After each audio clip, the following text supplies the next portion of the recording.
Everyone thinks they know what it looks like. A private jet waiting on the tarmac.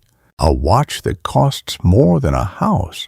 A closet full of things with someone else's name stitched into the lining.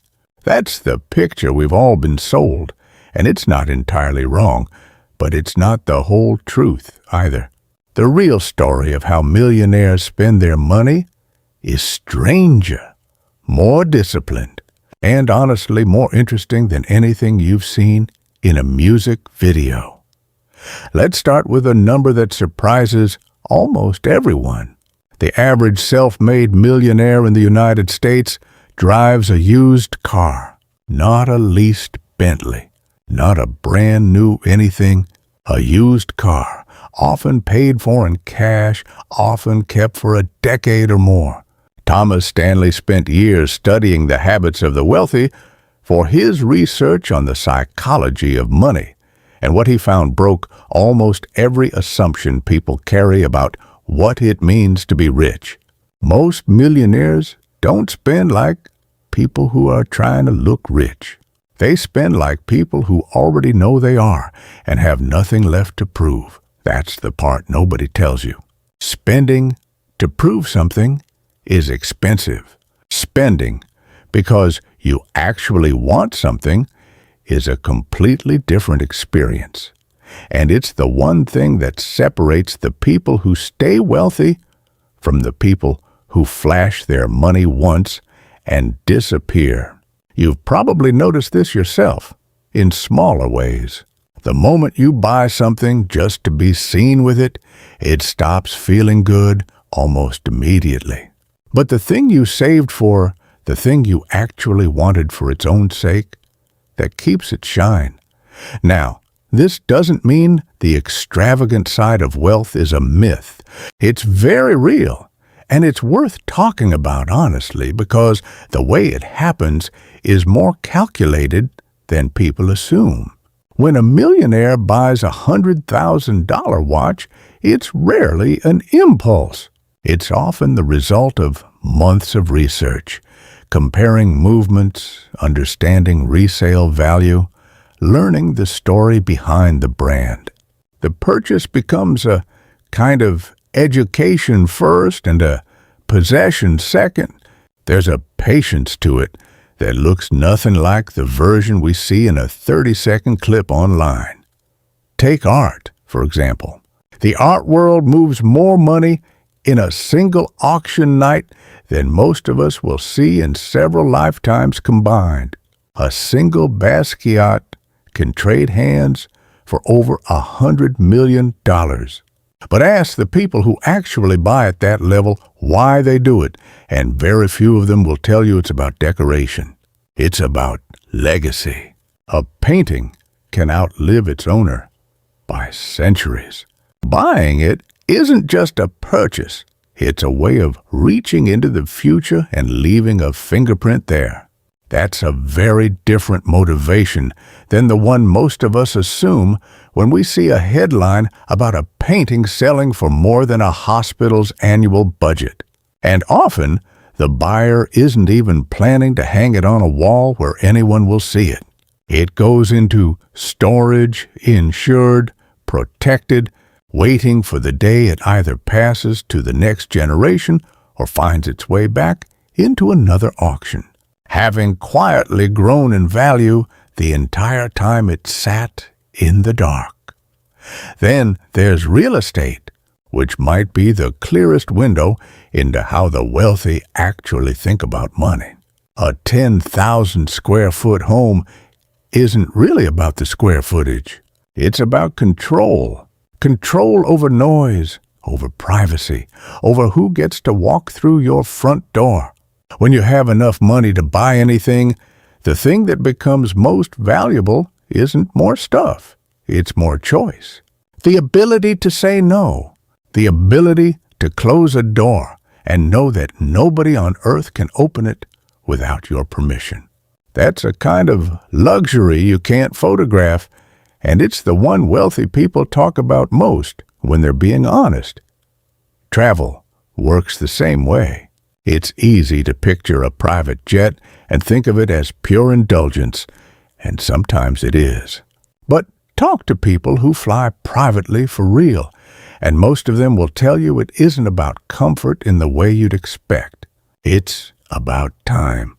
An hour saved at security, 3 hours saved on a layover, an entire day reclaimed that would otherwise be lost sitting in an airport terminal. When your time becomes worth more than almost anything else you own, spending money to protect it stops looking like excess and starts looking like simple math. It's the same reason wealthy people will happily pay someone else to mow a lawn they could easily mow themselves, or hire a driver for a route they know by heart. It was never laziness. It was always a trade. Hours of someone else's labor for hours of their own life back. There's another category of spending that almost never makes it into the highlight reels, and it might be the most telling one of all. Experiences. Not vacations in the generic sense, but the kind of experience money simply can't fake its way into. A seat at a private dinner with someone whose mind you've admired for years. A conversation that changes the direction of a business. Access to a room where the right 5 people happen to be talking. Researchers who study happiness and money have found something almost every wealthy person eventually learns on their own, which is that experiences bring far more lasting satisfaction than possessions do. A car loses its thrill within weeks. A memory built with people you care about doesn't lose anything at all. It actually grows more valuable the longer you carry it. This is part of why so many wealthy families spend enormous amounts on gatherings, on shared trips, on simply being in the same room as the people they love. It looks indulgent from the outside. Another villa, another chartered boat, another long table set for 20. But underneath it is something much simpler. Money, once it passes a certain point, stops being about things and starts being about time spent with people who matter. That's not a marketing line. It's one of the most consistent findings in the entire study of wealth and well-being. And it holds true whether someone made their first million or their first billion. Here's where the story gets genuinely fascinating, though. The wealthiest people on earth are, on average, far more careful with their money than popular culture gives them credit for. Warren Buffett, one of the richest men alive, has lived in the same modest house in Omaha since 1958. He bought it for $31,500. He still eats at the same steakhouse he's gone to for decades and still orders the same meal. That isn't a performance of humility. It's simply how he actually lives, because for him, satisfaction was never tied to how much he spent. It was tied to how well he understood the value of what he had. That's the real lesson hiding underneath all the private jets and the auction houses and the closets full of things with someone else's name in them. Wealth doesn't automatically change what makes you happy. It just gives you more room to discover what actually does. Some people discover that it's art. Some discover it's privacy. Some discover, like Buffett, that it was never about spending at all, and that the quiet satisfaction of a simple life was there the entire time, just waiting to be noticed. And here's something worth sitting with for a second. A huge percentage of the people who reach real wealth in their lifetime didn't inherit it. They built it, often from very little, often starting with nothing more than a decision to spend differently than the people around them. They said no to things that looked impressive and yes to things that compounded quietly in the background. They understood something most of us are taught to ignore, which is that the size of your paycheck matters far less than what you choose to do with it. That's not a throwaway line meant to make you feel better.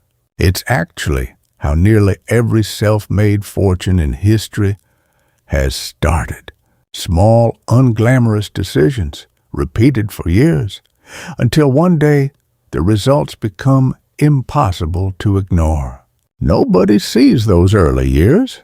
Nobody films the version of the story where someone works a second job, skips the vacation, drives the same car for 12 years, and quietly puts the difference somewhere it can grow. But that version is the real story behind almost every fortune you've ever admired, from a distance.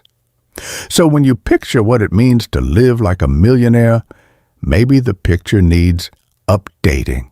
It's not the watch, or the jet, or the $100 million painting. Those are simply what wealth can eventually afford once the real work is already done.